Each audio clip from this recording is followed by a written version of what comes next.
All right, here we go. And I don't know. Did that look professional? All right, guys, listen, I'm sorry. I don't like intros. I'm not clickbaity. I buy and sell private jets for a living. I have more people that ask me about pastors flying in private jets. Not celebrities, not athletes, hedge fund managers. It's literally pastors. And you know why. Use your brain. Let's be an adult. And I get it. I totally understand. I'm just going to show you, based on public information, what it takes Kenneth Copeland to run his airplanes year after year. Now, listen, if he was my client, no one would know that he owned private jets.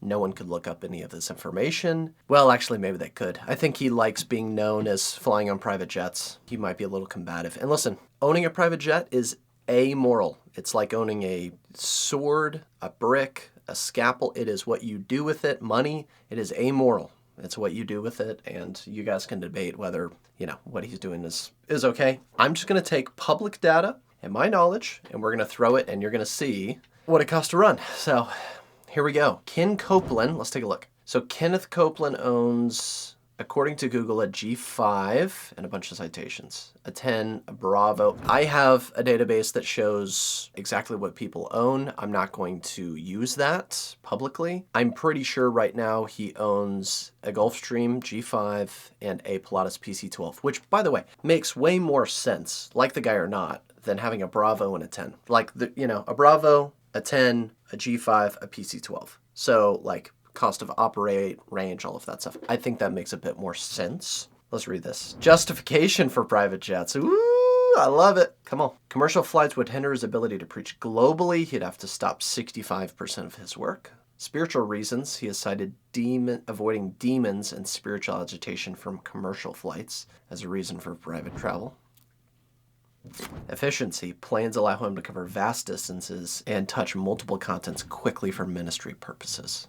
I mean, he's not wrong. They are more efficient. And of course, he owns his own airport. Here we go. We're going to add aircraft. Now, this is going to be very service level. And then we need a G5. Come on, baby. Adding this to the sesh. Okay. The first thing we do, we got these two birds. And again, this is super, super high level. I am not talking about tax savings, recapture, cash on cash, ROI, time value arbitrage, net wealth delta, maybe my favorite metric. This is what I do for my family offices and my guys that fly that, I represent. I also block their tail numbers. I wrap their, ownership up into trusts and LLCs and all kinds of stuff to make sure that we're avoiding taxman and no one knows what we're flying, because most of my guys are low profile. I digress. It doesn't make sense, if we're being honest, to own your own jet for personal use unless you're flying to, 150 to 350 hours at least. So what we're going to do is we're going to put 250 hours, just be conservative. I'm going to apply that to all, which means the G5 will get 250 hours. Let's keep it at the PC-12. Annual budget to fly a PC-12 250 hours is about 600 grand. Too long didn't read on the G5, just under 3 million. Pretty big delta there. Let's break this down and we'll do it quick. Fuel burn on a PC-12, 70K.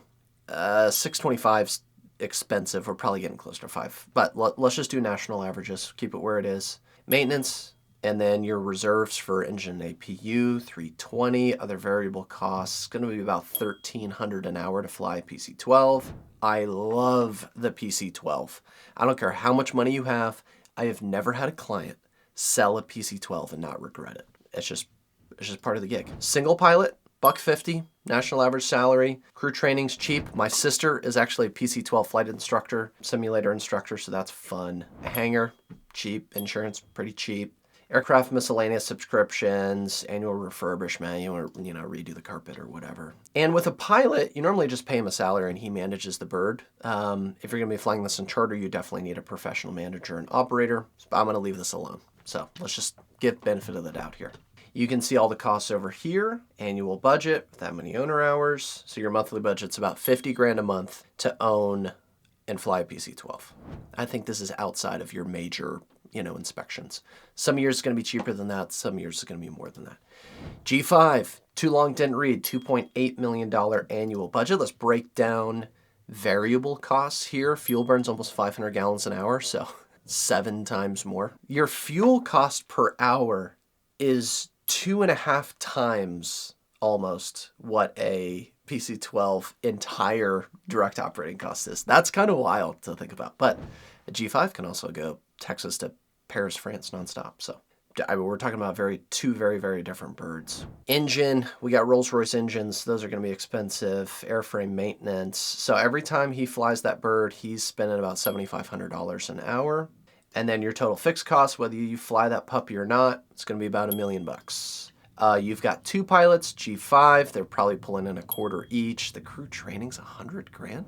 Does anybody know what it actually costs? $100,000 for annual training? Is this beyond just initial? Is this recurrent too? Hangar 130. I think he owns his own airport, so that's probably a sunk cost there. Insurance $50,000. At the end of the day, it costs him $250,000 a month to own this G5. So total $600,000 plus, what is it, 2.8. You're looking at $3.4 million to operate that flight department. At the end of the day, should Ken Copeland be using these aircraft? This is what it costs him. You guys let me know in the comments what you think. Should he be running these birds or not? By the way, on the G5, average pre-owned price is $10 million. On a PC-12, it's going to be $3 million. But he's running a 2015, so that's probably going to be closer to like a $5-6 million bird. Engine program, really nice, mint, low time. Call me. Better yet, you want a PC-12, call Jason Dyfik, Jet Aviva. Dude sells more PC-12s than anyone on God's green earth. But please, use a broker. I would not go into a court of law without an attorney. My real estate agent lives 4 minutes from me. He knows the market better than anybody. He eats, sleeps, and breathes the Fort Worth housing market. Like, why in the world wouldn't you use someone who is going to avoid huge pitfalls, knows exactly what to do? Because owning a jet is not like owning a car. You can't just set it and forget it. It's like owning a horse. It eats, it sleeps, it breathes. You need someone who knows what they're doing. And listen, I'm responding to people asking me these questions. I'm a truth teller in aviation. I'm going to be transparent. It's crazy how much information is out there, even ChatGPT. AI, just like a jet, like I said before, just like a sword, a brick, money, a scalpel, a bow and arrow, it is amoral. AI is amoral. It's how you use it. Now, we're on the cutting edge of AI. I use AI a lot in my business. And I'm delighted to tell you that I have job security for the next at least few weeks until they figure out AI, because ChatGPT has no idea how much it costs to run these birds. And there are so many little gotchas and so many things to think about. Look, listen, Tony Robbins said this. People really aren't craving information anymore. They crave wisdom. I help ultra high net worth entrepreneurs, celebrities, family offices look at how much their time is worth. I look at your time arbitrage value. I have a formula that I use. Tax savings, recapture, cash on cash return, your ROI, and then maybe my favorite thing, which is your net wealth delta. When I buy this bird, probably for a tax write-off, at the end of 3 to 5 years when I sell this aircraft, will I be richer than when I bought it today? That's what you need to look long term. And not just richer like, hey, will I have more money than I did, but personally, professionally, spiritually, your health. Every facet we take and we look at all the nuances and things you don't even think about when you want to go and buy a private jet. We aggregate all the data with all your preferences and everything. We put a mission profile assessment together. And I'm like a financial analyst disguised as a jet broker. And that's what I do. So, because you need a quarterback. You need someone who can't just find you the best deal. Maybe we need to back up. I literally built a tool with AI which shows you, hey, should I just do charter, jet card, fractional, or whole ownership? Those are the 4 ways to fly privately. The 5th way to fly privately is have wealthy friends, which that's what I do. Shameless. Flying privately is great, but maybe you shouldn't buy your own jet. Maybe you should charter. We actually have a tool to help you do that. It takes 5 to 10 minutes. So anyway, slide in the DMs, inquiries@claraaviation.com. Guys, I'm not difficult to get a hold of. If you're serious or qualified and you want to make a move in 2026, pick up the phone. Let's have a conversation. I'm not weird. Well, I am a little weird, but, at least I'm a good hang. And listen, if we buy a private jet, we can go to Bandon Dunes. I'll pay for it. We take your jet, but, I'll pay for the whole thing. Or if you refer someone, come on. Hope you guys have a great day. Send me who else you want to see. Send me stuff. I'll react to it. This has been really fun. Love the social media aspect. Authenticity is coming back to social media. Cheers. Yada.